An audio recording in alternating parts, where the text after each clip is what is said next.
I wanted to warn you a bit that my presentation might sound a bit like rambling. My mind never goes in a linear way often, and but that's also always the case with the way I handle dataviz projects. It's always between references, inspiration, back and forth between sketches and the actual project. So I think it's very appropriate. The thing I will mention are my own view on everything, and it's not researched, and I'm not stating my opinion as true. Well, at least for me, it's true for now. It can be very different from how others see it, but also how I see it in a year, probably, or a month, or maybe even after this conference. I'm very happy if you can change thoughts. So anyway, let's continue. Rules, yes.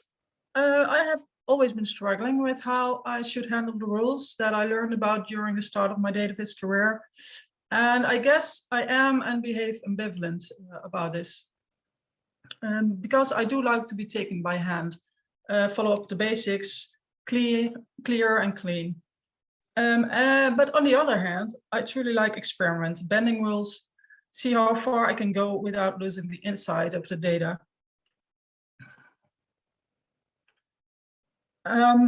So yeah, I did read a lot to understand the basics. You can see a lot of examples here. This is just maybe 20%, 10% of what I own. Oh, no, this is not the correct slide. This is, yeah. And it's not that I've been told that I should memorize the rules and apply them as written.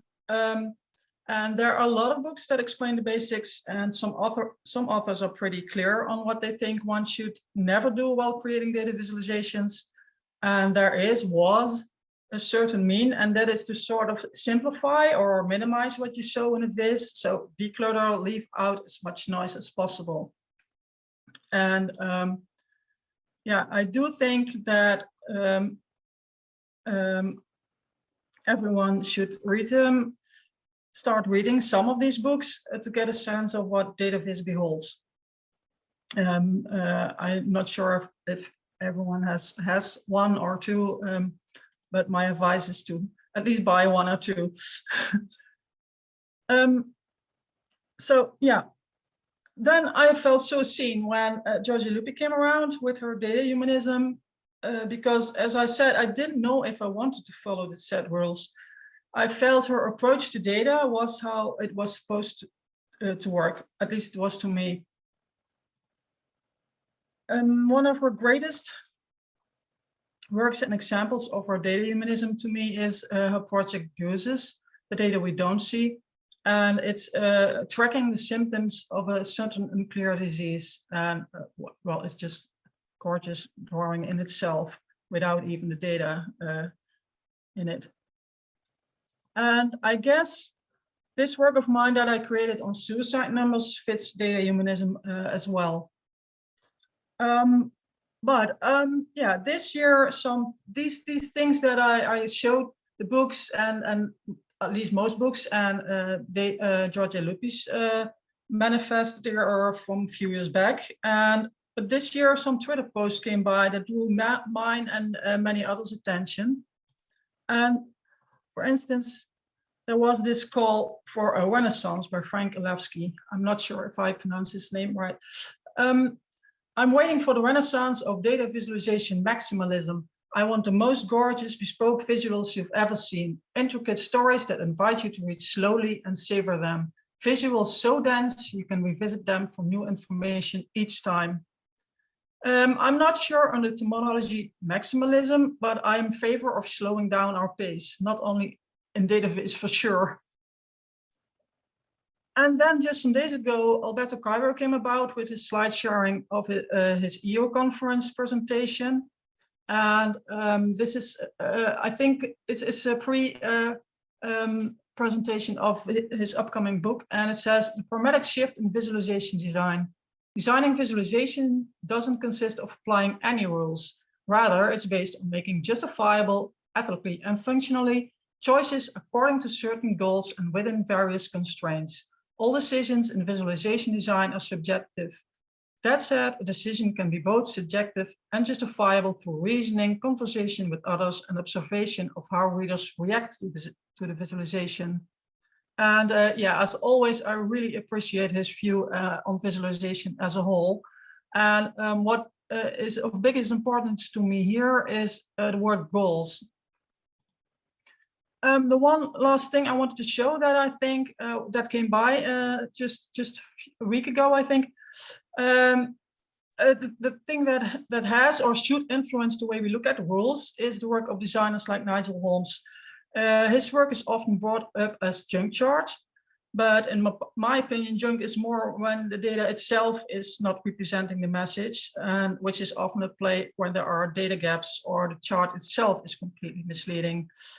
I'm really looking forward to his new book, Joyful Infographics, which you see on the right, because yeah, well, why all the seriousness? There's already lots of shit things happening in the world already as it is. And yeah, one can set other goals as well, in my opinion. One can communicate subjects through other emotions and sensations as well. And aesthetics in the approach, in the layout, in the shapes, are, in my opinion, great means, no matter what the visualization is about or its size. It is pleasing the eye that makes it a lot more comfortable taking in the information. So yeah, my approach, it says maximize, minimize, and search for balance. Yeah, well, some might get the idea when seeing projects of mine that I would go for maximum, but that is not how I see it. I think that is not I'm not sure if that is the correct approach.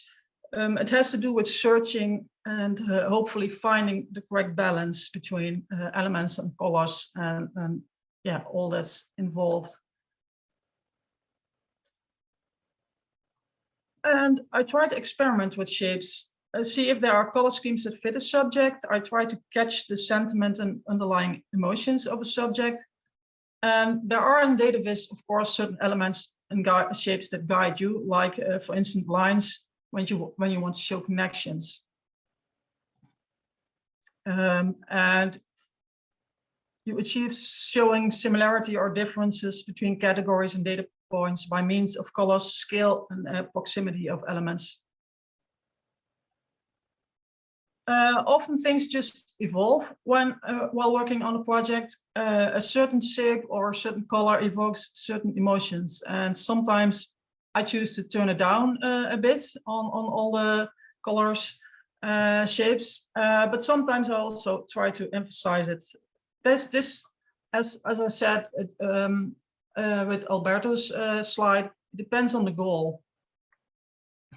So I wanted to show this project of mine because in my mascara project, I searched for minimalistic shapes that I felt represented the properties of the mascara. As you can see, it's a project on black mascara, and you can have mascara that add volume or waterproof or separate lashes. That's the element, the characteristics that I found. What I didn't foresee was when putting these shapes in combination is that the total would eventually resemble an eye. And I did hesitate to choose this metaphor. But yeah, I thought, well, this can work. And it can be seen as a gimmicky choice, maybe, but it worked for me. This was a personal project, and the goal was to search for the correct mascara for me, which I did. So yeah, it was just a fun play to myself, for myself.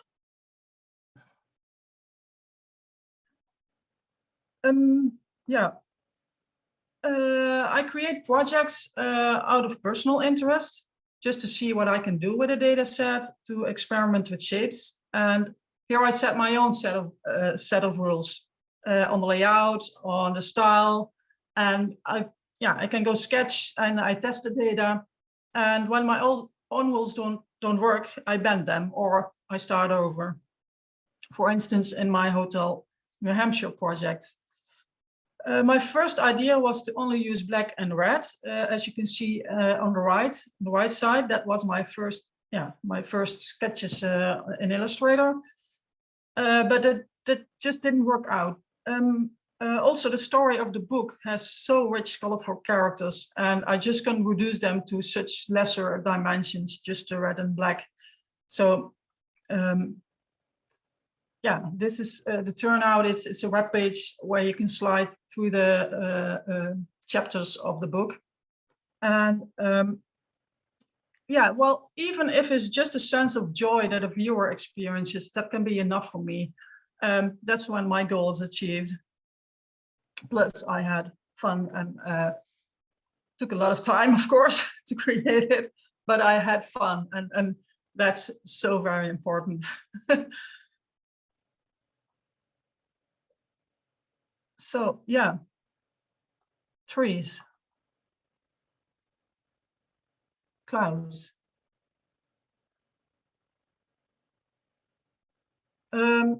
The trees and clouds and all other elements in the landscape are all metaphorical shapes, elements to represent the data.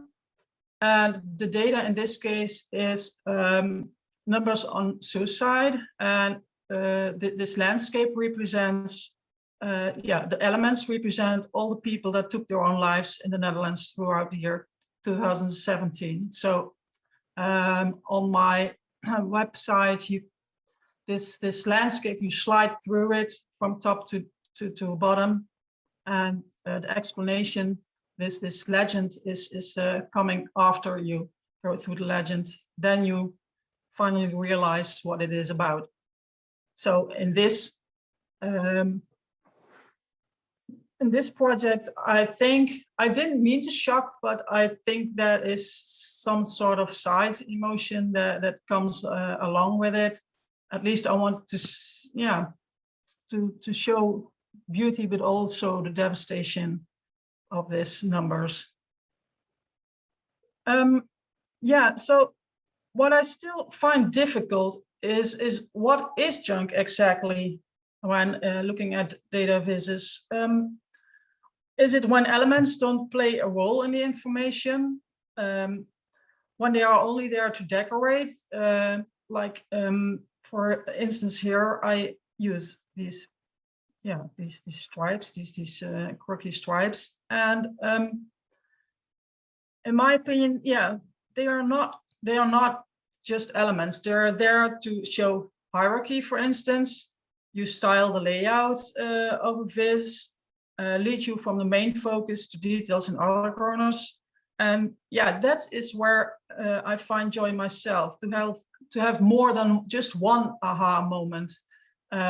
You can have a really good look at the portraits, for instance, and then you can see the main parts, and then you can see that there's more over here. So it's layered.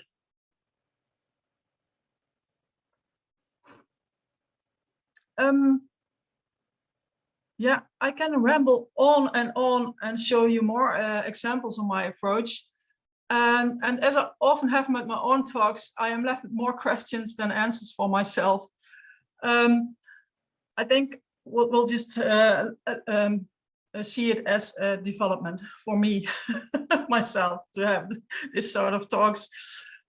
I think when it comes down to when creating a visualization, no matter if it's a clean small graph or abundant illustration, no matter if you want your public to go fast or slow, to me, it's about that balance depending on the goals. And there are certain thresholds here to me. The amount of elements and layers, that depends on the amount of data that you have or that you collect. For instance, how many categories are in there. And I do like layeredness, to have more than just one takeaway in one visualization. But there can be such a thing as too much, and when hierarchy disappears, for instance. So find balance there. White space. Is there enough breathing room? By white space, I don't mean white as a color in the background. but the space between elements, the balance on your canvas. So it's about layout and what you want to show first and then next. When a story, how do you fold the story? And decoding, how many labels and where do they go? Depends on the above, the amount of data, and then the amount of elements and layers that you have. I prefer labeling directly in the viz, limiting the eye movement. And to be honest, I like the graphic challenge as well, to how fit, it can be really hard to fit these things in sometimes. But here as well, it can be an overwhelm when there's so much information in one viz. You have to go back and forth. And I don't think, and especially when there's so many categories that you don't see if something's bigger or smaller, then I think you've overdone it. And last one, where does the aesthetics take over the informing side? This is the hardest one to me, I think for many others as well, because I like aesthetics, but I also want to show the data as informative as possible. And I think this is where people draw lines between data viz and data art, when the information gets obscured by the illustration itself, which I don't mind. I like the haziness of these boundaries, but that's what many authors were writing about when they set their rules to not do that. But I like this. I like this this space in between. So yeah, I keep trying, experimenting, going back and forth, and trying to find the correct timing, the correct balance. I wanted to show you this because I have a course running on Domestika, and it guides you through my steps in a personal project. The project is The Wonderful Wizard of Oz, a book, a film, whatever you've seen or read. And if you haven't, please sign up. I like seeing people that I saw before in my feeds. I can share the link in the comments if you like.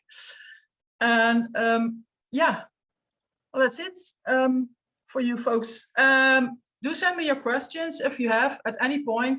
Doesn't have to be now, can be on any medium. You can reach out to me through various channels. I'm very pleased if I can help you out with something. So yes, thanks.